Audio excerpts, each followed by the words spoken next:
Hey folks, it's the Red! It's October, and it's the month of Halloween.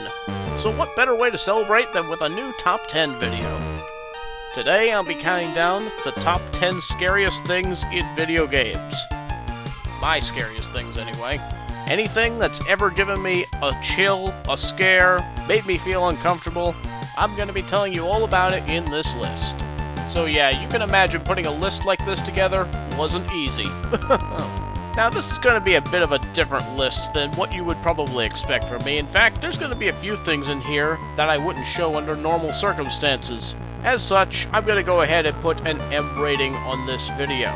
So if you have a problem with excessive violence, gore, that sort of thing, there's not going to be any nudity, don't worry about that. But yeah, if gore is a problem for you, you should probably go ahead and skip this video.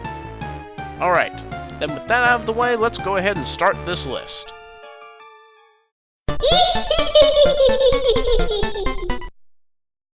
You know, I really enjoyed the adventure mode in Super Smash Bros. Melee. I thought it was a fantastic addition.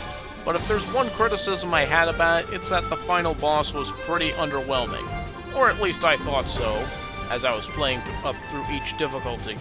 Anyway, I managed to beat Bowser one time, thought I was on my way to the credits, and then this happened.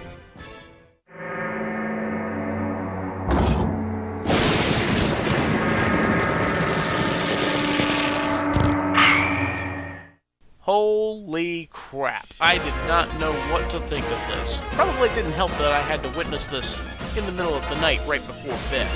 Bowser flies back onto the platform, transforms into this hideous beast known as Giga Bowser, and I'm just sitting there fighting for dear life, freaking out the whole way through. I don't remember who won this fight. All I know is I was glad to have it behind me. I mean, just look at that face! This is nightmare fuel if ever I've seen it. Come on, tell me that you didn't freak the heck out the first time you saw this.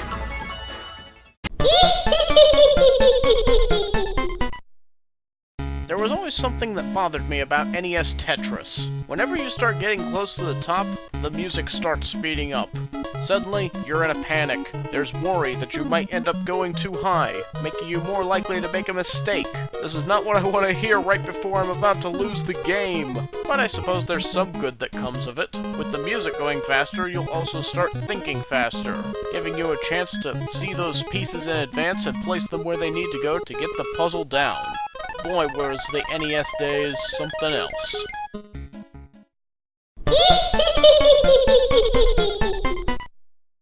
Wolfenstein 3D was one of the most prevalent games of my childhood. What's this? Red playing a first-person shooter as a kid? That's right, I wasn't totally put off of first-person shooters back in the day, and back then, I was actually pretty good at it, I felt like, though one doesn't like to toot their own horn. I felt like I was able to handle the main game fairly well, and then level 9 happened. So I opened the first door, there's a big empty room here, yada yada yada. I open the next door, and holy crap, what the heck is that? I open the door, and my face is blown to pieces in a matter of a second by this big blue guy who looks like Mega Man with bazooka arms. I just was floored by this. Eventually I had to discover the secret wall so I could find all the stuff so that I could have a chance against him, but wow, just look at this guy, he just freaks me out. Needless to say, I was quite satisfied to have him down, but oh boy, I did not want to face him. I don't want to do this. I don't want to do this.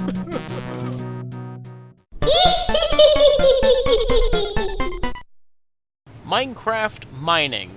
One of the most essential things to do in the game, and I was not comfortable with it at all. Back in my early days of Minecraft, I did not want to go mining alone because, well, I felt just too scared about what was down there. There's monsters that hide in the dark, you don't know what's in front of you, you don't know what's going to be down there. And with each update making it scarier and scarier to go down, I just wasn't feeling comfortable about it. Now, obviously, I can do this just fine on my own today, now that I know the game inside and out, but I kind of felt like I needed to have my hand held as I went down there. Looking back on it now, it's kind of silly, but yeah, they did a good job replicating the spookiness of mining. I mean, you never know where you'll be going. You'll be mining a block and then suddenly, a skeleton pops out! Yeah, creepy stuff.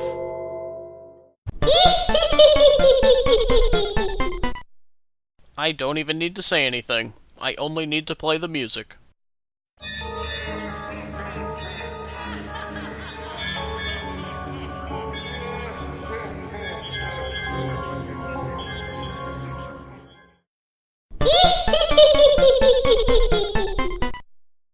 Ah yes, how could I leave this one off my list? Mortal Kombat, the very reason the ESRB was created, was one of the most violent games on the market.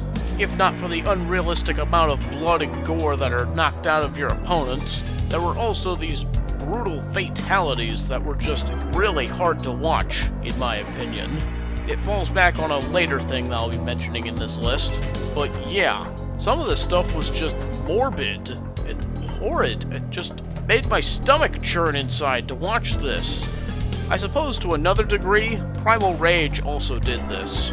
I had this game as well, and it played very much like Mortal Kombat, except here there was also this theme of a post-apocalyptic Earth or something, and dinosaurs were taking over, and oh my gosh, these games really made me feel uncomfortable, so I'll be bundling them together for number 5.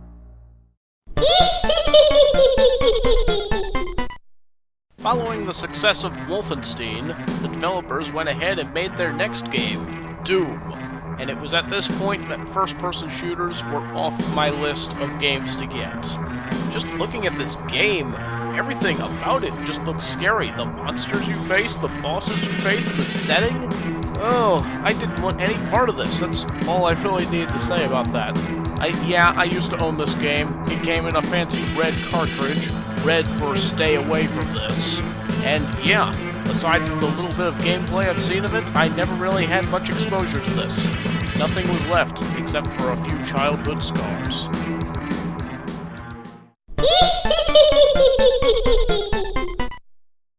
It's the end of the final day. You failed to stop the moon, and now it's going to come crashing down on Termina. Watching this for the first time, I was barely able to do so.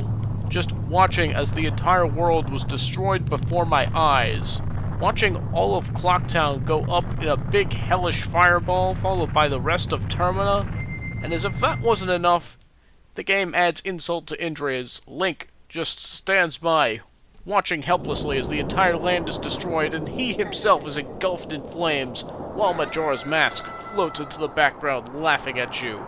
There's nothing but fire in all directions.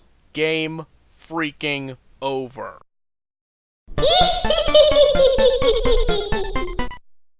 This next one I can't really pin down on any one game, so I'll be citing several different examples for this one. One thing I really don't like to see in games is suffering. Like, here's an example. Have you ever stopped to watch the dying animation of a character when you shoot them in the stomach or in the head or something like that? Yeah, that's a pretty discomforting sight for me. Another one of those things that really churns in the stomach. Yes, I'm aware that it's a video game character and not a real character, but that doesn't make me feel any better about it. A lot of zombie games are like this too, even before you kill them. You could see them, they're like, and they've got like missing body parts and such.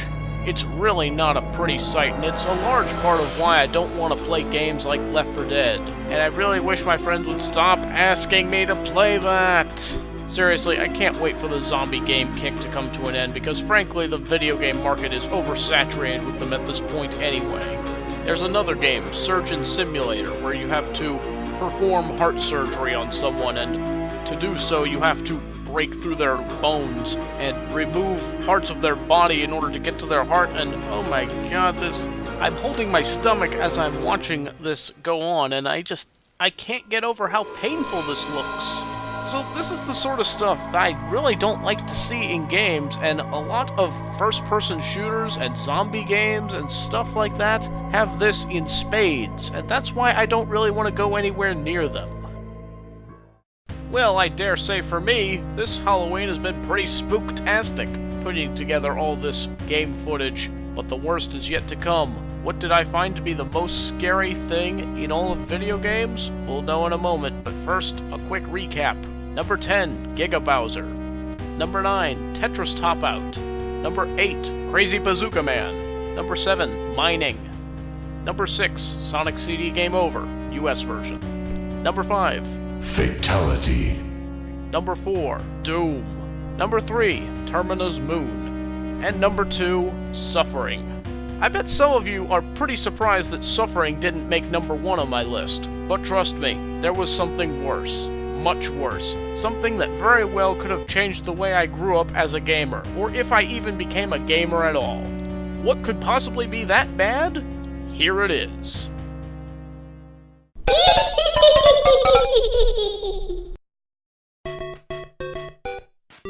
What? Super Mario Brothers?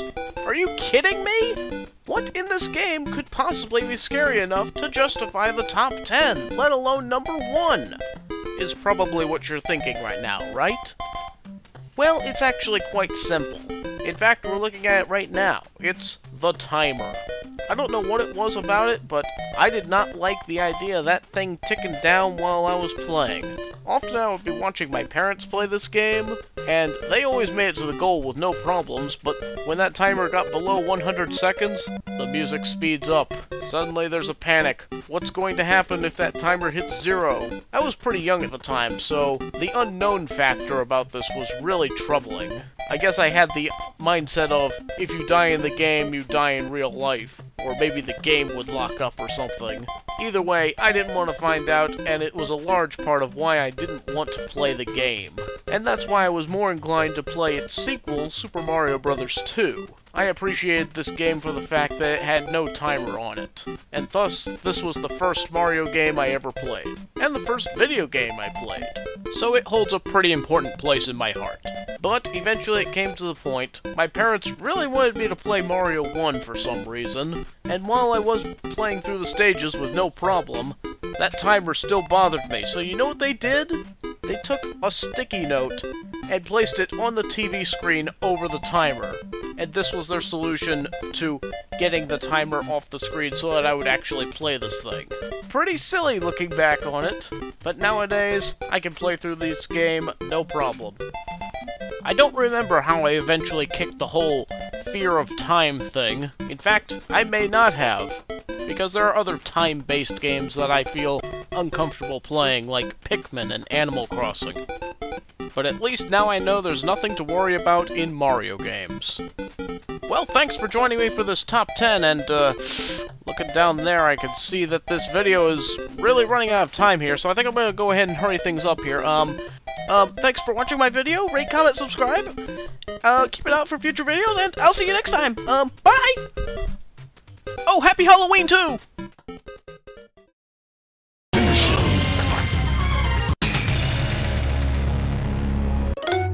Kitana wins.